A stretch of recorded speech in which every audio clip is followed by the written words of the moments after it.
Au nom du Père, du Fils et du Saint-Esprit. Amen. La paix de Jésus soit dans votre maison. J'espère que vous allez bien, que vous êtes dans la paix et la joie de Jésus. Alléluia. De retour de la Sainte Baume. On commence le matin par la lecture de la parole du jour. Chapitre 13, Saint Matthieu, versets 31 à 35. Le grain de moutarde. Jésus leur présenta une autre parabole. Voulez-vous une image du royaume des cieux? Pensez à la graine de moutarde qu'un homme a prise pour la semer dans son champ. C'est la plus petite des graines. Mais quand elle a grandi, elle est plus grande que les légumes. Elle devient un arbre si bien que les oiseaux du ciel viennent s'abriter dans ses branches.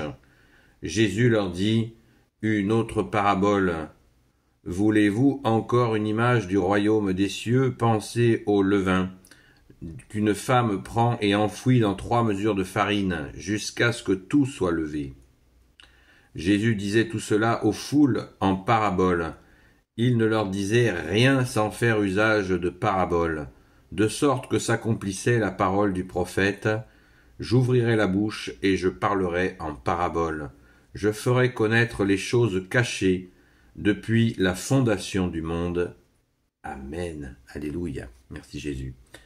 Merci pour ta parole. Alléluia. Merci Seigneur Jésus. C'est magnifique. Alors cette graine de moutarde, pour ces comparaisons au royaume des cieux, il y a là l'accomplissement, le fameux accomplissement de tout dans ce royaume des cieux. Tout va au bout de ce qu'il a à faire. L'exemple du levain et de la farine est parfait. Merci Jésus. Tout est accompli. Tout s'accomplit. Tout ce qui doit s'accomplir, et le royaume des cieux est cet espace total d'accomplissement sans corruption. Sans corruption, on le voit bien aussi avec la fameuse graine de moutarde qui devient un arbre. Au verset 32, c'est la plus petite des graines, mais quand elle a grandi, elle est plus grande que les légumes, elle devient un arbre, si bien que les oiseaux du ciel viennent s'abriter dans ses branches. C'est extraordinaire, cet accomplissement que nous espérons rentrer dans cet accomplissement, rentrer dans le royaume des cieux par toi, ô Jésus. Alors, cet accomplissement, est-ce que ça fait de nous et que des gens parfaits qui rentrent au royaume des cieux? Certainement pas. Mais il y a cette constance dans l'accomplissement que nous recherchons, et Jésus nous aide sans cesse à nous améliorer vraiment dans le bon sens, dans le bon côté, à faire le bien qu'on voudrait faire et ne plus faire le mal qu'on ne veut pas faire. Vous savez que saint Paul avait dit cette parole bien connue. Pourquoi je fais le mal que je ne veux pas faire et pourquoi je ne fais pas le bien que je voudrais faire? Donc nous avons une solution à cela, c'est supplier Jésus dans la constance, demander, dans la prière, lui demander, et lui redemander encore, et lui redemander encore, et lui redemander encore, et lui redemander encore de nous aider à faire le bien, de discerner quand nous sommes dans une bonne action ou une action qui ne lui convient pas, qui n'est pas ajustée à toi Jésus. Donc c'était quelque chose à toujours avoir à cœur, à l'esprit, car le but final est magnifique, sans pour autant tomber dans des obsessions, parce que l'obsession est aussi une ruse de l'ennemi des âmes, de nous créer des obsessions afin que nous ne soyons crispés et qu'au bout d'un moment, nous laissions tout tomber tellement c'est trop compliqué pour moi, ça suffit, etc. Non, Même ce climat d'obsession, il faut le donner, nous sommes humains, il faut accepter notre part humaine, bien sûr, avec toi Jésus, notre seul médecin, et ainsi nous pouvons avancer tranquillement. Toujours garder cette certitude que Jésus veut que nous avancions tranquillement. Des fois, il faut se remuer un peu, bien sûr, mais il faut avancer tranquillement. Tout à fait serein et bien sûr dans la constance dans la prière. C'est pas une sérénité sans rien. Nous avons un carburant de notre côté.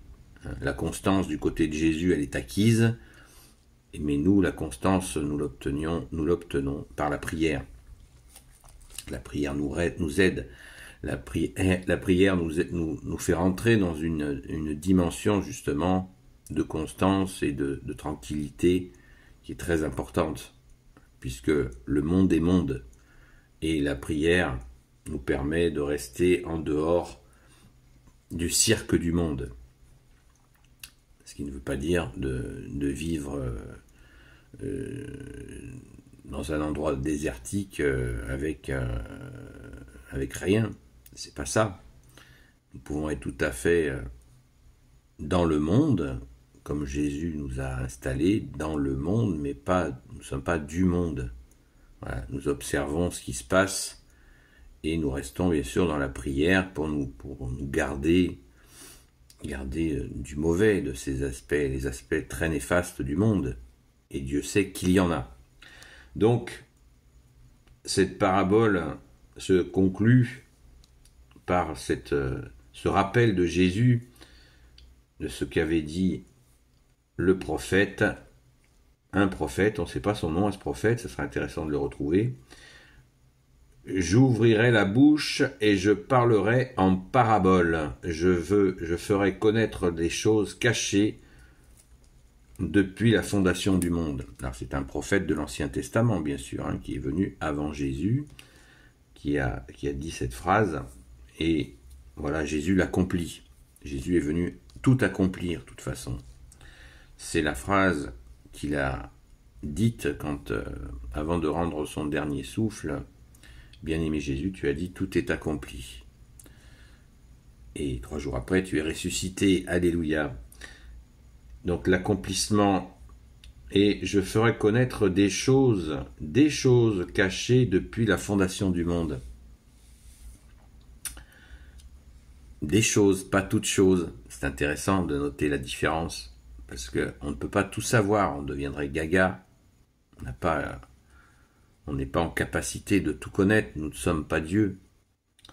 Et connaître des choses cachées, c'est ce que Jésus n'arrête pas de faire. Jésus nous dit, il n'y a rien de caché, donc il nous faut accueillir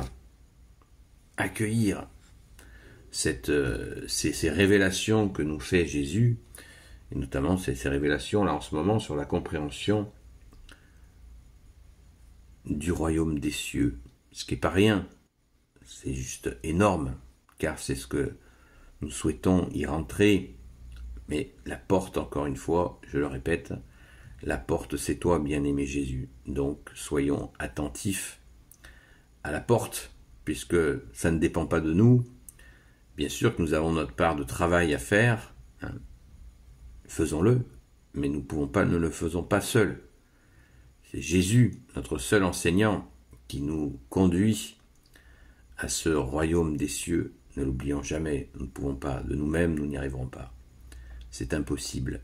Et il nous faut aussi l'Église, la Sainte Église catholique qui nous aide.